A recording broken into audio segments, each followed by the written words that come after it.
Existe exatas até em psicologia. Na verdade, isso é extremamente importante, porque o que acontece? Eu lembro na época que eu estava na faculdade, que um pessoal de psicologia pedia ajuda até da gente de engenharia para fazer os testes estatísticos, né? Porque psicologia, até essa é uma estatística muito legal, muito preocupante, na verdade. 2/3 dos estudos científicos estão errados do ponto de vista estatístico.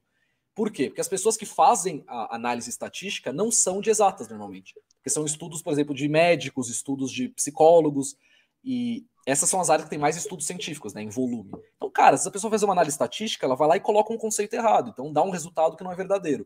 Então, assim, é bastante importante, na verdade, até, Gabriela, eu confirmo aqui, se você é uma pessoa que quer psicologia, medicina, e vai para a área de estudos, da área científica, você tem que ter um conhecimento, ou pelo menos tem que ter um estatístico, alguém que tem esse conhecimento na sua equipe, para realmente conseguir ter que seja certo o estudo que você está fazendo, né? Então, realmente bastante importante. E até a Gabriela comentou aqui, eu gostei bastante disso, ó. Infelizmente, temos um estudo passivo, a maioria no dia das escolas, são poucos professores que fogem desse padrão de estudo do Brasil. Você quer comentar isso, Theo?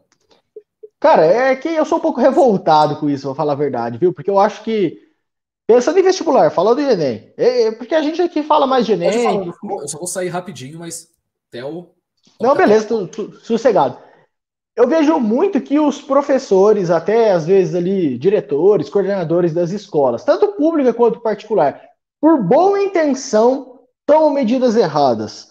Então a gente vê às vezes que eles superestimam a importância de uma aula. Vamos supor, você é um aluno que está lá no meio de uma aula que é inútil para você em termos de Enem. Você vai estar ali assistindo a sua aula, assistindo, porque você vai estar abaixado fazendo exercício de matemática, vamos supor, porque a aula não está sendo produtiva. O professor vai brigar com você, o professor vai querer pegar no seu pé. Ou então você pega outra situação ali, o cara que está fazendo um cursinho, sei lá, situação do cursinho. Aí os professores querem botar aula integral porque eles acham que é isso que vai fazer a pessoa passar. Mas a verdade é que não. A verdade é que, pelo menos para mim, o que eu penso é que o maior responsável pela aprovação é o seu estudo ativo, exatamente o seu estudo ativo, e você sair desse estudo passivo de ficar dependendo demais de assistir aula, e o seu, digamos, o grosso do seu estudo vai ser isso, você vai ficar ali, aula, aula, aula, aula.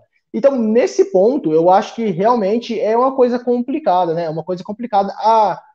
O grau de passividade que dão, às vezes até os professores incentivam isso mesmo. Então, no caso que a Gabriela colocou aí, eu concordo bastante que, infelizmente, realmente, o que a gente tem na escola, escola pública, pensando principalmente, não prepara a gente para o vestibular, não prepara nem um pouco. Pelo contrário, atrapalha. Eu vejo muitos alunos, às vezes até alunos de mentoria, o cara tá lá na escola obrigado porque ele queria estar em casa estudando sozinho. Ele queria estar em casa ali com o material dele, mas ele tá obrigado a estar lá porque, enfim, ele precisa passar de ano, ele precisa se formar no terceiro colegial para conseguir ali entrar na faculdade. Então, isso é uma coisa complicada. A dica que eu dou para vocês é: se a sua escola é uma porcaria, você sabe que a sua escola não vai te ajudar e que você tem a determinação ali de, naquele ano, se dedicar para o vestibular de verdade, tenta ignorar o máximo possível a escola. Faz o mínimo para conseguir passar, mas é claro que assim, você vai assistir aula ou ficar no TikTok. Obviamente, é melhor assistir uma aula que não vai te ajudar do que ficar no TikTok. Só que você vai deixar de fazer uma lista de matemática de um assunto importante para o Enem ou assistir aula de educação física na escola. Aí também não, né? Aí é claro que a lista de matemática vai ser bem mais importante. Então, você tá nessa história, nessa situação ali de a escola tá te puxando para trás, tenta mandar ver, vai sozinho ali, ignora na medida do possível o que não vai te acrescentar, tem ali um grau de autonomia, porque no final isso vai dar resultado e na escola você só precisa de 5 para passar.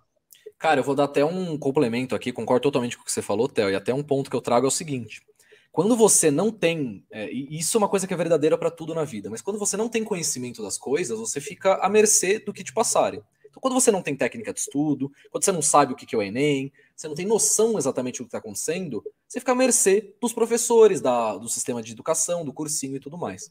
Mas quando você se liberta disso e você aprende realmente a aprender, que foi um pouco do que eu trouxe aqui Uhum. hoje, né? Eu falei até um pouco de neurociência no começo, como que é o aprendizado e tudo mais. E basicamente é muito simples isso, né? Quando você se liberta dessa necessidade e você se torna autônomo e proativo, você ganha uma habilidade que poucas pessoas têm, que é aprender de forma autônoma, aprender no seu ritmo, aprender da forma que é melhor para você.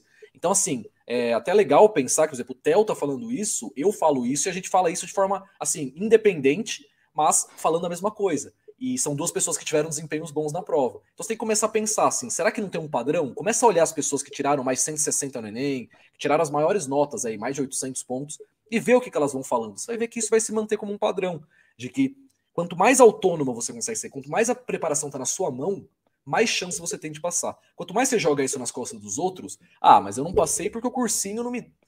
Aí, realmente não vai dar. Então a pessoa que está aqui na live, por exemplo, você que está aqui na live, eu falo com cada um de vocês, é uma pessoa que já está um passo além do que as outras pessoas. Você viu um vídeo falando sobre estratégia de prova, hoje é sábado, você podia estar assistindo o jogo, podia fazer outra coisa. E você veio aqui e assistiu a live. Você está aqui na live, tem gente que eu vejo, eu consigo ver as pessoas entrando e saindo. Tem gente que fica a live inteira. O que isso quer dizer? Que você está interessado. Às vezes só falta ali um empurrãozinho. Usa isso como um empurrão.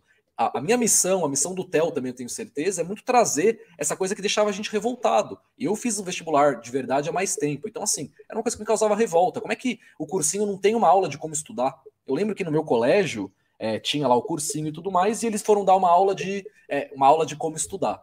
Puta, a aula como estudar foi uma aula sobre, sei lá, como comprar uma agenda e daí anotar. Putz, você fala assim, cara, não é isso, entendeu? Eu quero saber o que a ciência fala sobre estudo. O que as pessoas que estudam e passam no vestibular fazem que as que não passam não fazem. E é isso que a gente está trazendo aqui. Então, assim, tudo bem, a gente tem que estar no sistema, o MEC obriga que a gente passe no ensino médio e tudo mais. Mas se você pode sair do sistema, que eu não gosto de ficar falando muito aquela coisa da sair da Matrix e tal, mas é um pouco disso, né? É tentar fazer uma coisa diferente, é o que eu falo, e eu repito isso muito. Você quer fazer uma coisa que é competitiva, você quer uma coisa rara, você quer uma coisa escassa, como passar em medicina ou passar num curso concorrido, você não pode fazer o que todo mundo faz. Tem 10 mil pessoas querendo 100 vagas. Se você fizer o que as outras 9.999 pessoas fazem, você vai estar junto com elas. Agora, o que essas 100 pessoas que passam fazem? Você pode ver, todas vão fazer simulado, todas vão ter feedback ao longo do ano, todas vão estudar muito de forma autônoma, com certeza mais tempo do que elas assistem a aula. Então tem alguns princípios, né? É isso que a gente está tentando passar aqui. Então, o mais importante de tudo isso, na minha opinião, se você pode tentar sair desse sistema, saia. Normalmente, quando uma coisa é massificada, eu até falo isso, né? Não existe eficiência na massificação. Quando uma coisa é massificada, ela não é eficiente. As coisas são eficientes quando elas são específicas para cada um.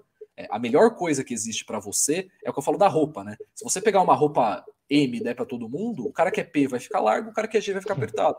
Você tem que ter um pouquinho, assim, imagina um mundo em que todo mundo usasse M. Puta, ia ser um negócio muito estranho, né? Então, essa massificação é muito preocupante, mas o estudo, isso até vem da época da Revolução Industrial, né?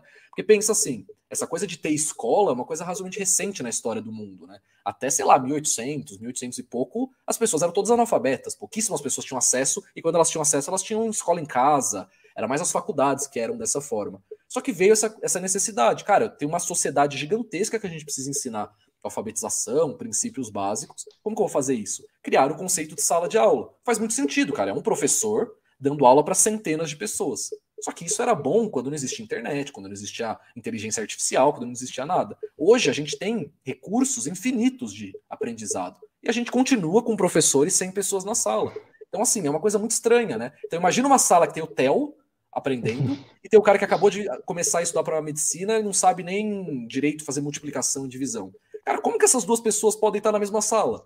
Assim, é uma coisa absurda. E isso é o que acontece nos colégios, isso é o que acontece na maior parte dos cursinhos. Então, tudo isso é muito importante. E assim, a minha missão, até Theo, se você quiser falar um pouquinho sobre isso também, a minha missão é essa, cara, é passar o evangelho da personalização, da adaptação, é mostrar que existe um outro caminho realmente de estudar e de fazer tudo em relação a coisas de aprendizado para que você tenha eficiência. Então, é um pouco disso que eu quero passar. Não sei se tem alguma coisa para complementar também, Theo. Cara, se é para falar mal, então, da questão do sistema de educação, lembrando ali principalmente do público, então vamos falar de vez. Você fala que essa questão ali da discrepância fica mais extrema ainda quando você vê que tem anos, eu não lembro certinho, eu acho, sei lá, sexto, sétimo, oitavo ano, você não pode bombar o aluno. Você só pode bombar, sei lá, no nono ano, que é da transição ali para o ensino fundamental para o ensino médio.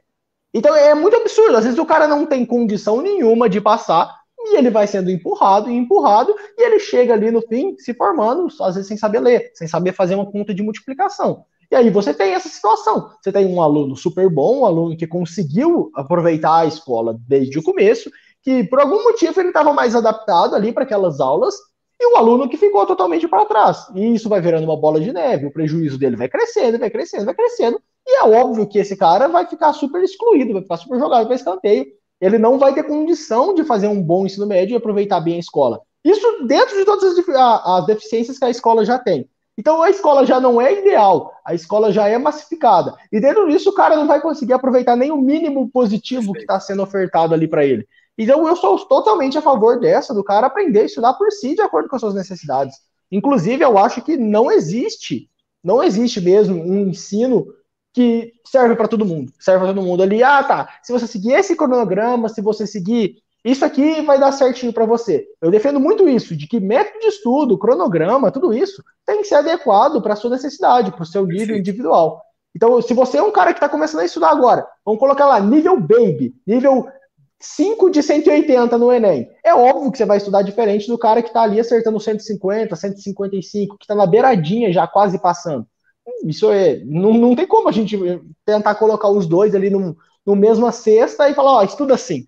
E muitas vezes o que a escola faz é isso, até o cursinho faz isso. Perfeito, perfeito. Cara, concordo totalmente. Assim, esse é um assunto que daria para fazer uma live de 2, 3 horas só sobre ele. Que assim, eu tenho eu tenho na verdade muitas ideias até de como mudar isso. E assim, é possível. É que a questão é difícil.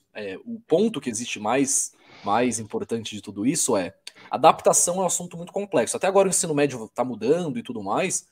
E é trazida essa ideia da adaptação. Mas ainda não é da forma como deveria ser. E assim, eu acredito que nunca vai ser, para ser bem honesto, pelo menos no sistema público, e isso vai acabar causando discrepâncias cada vez maiores entre o ensino privado e o ensino público. Porque muitas escolas do ensino privado perceberam que se elas não trouxerem essa personalização, elas vão ficar para trás. Então a gente já vê algumas escolas trazendo a própria inteligência artificial, adaptação para entender um pouco do perfil do aluno, identificar quais são as maiores dificuldades. Então é um pouco disso, assim, o Theo tem muita coisa para falar sobre isso, eu também tenho muita coisa para falar sobre isso. A gente pode até um dia fazer uma live específica sobre isso, né? Vamos deixar isso como um possível tema.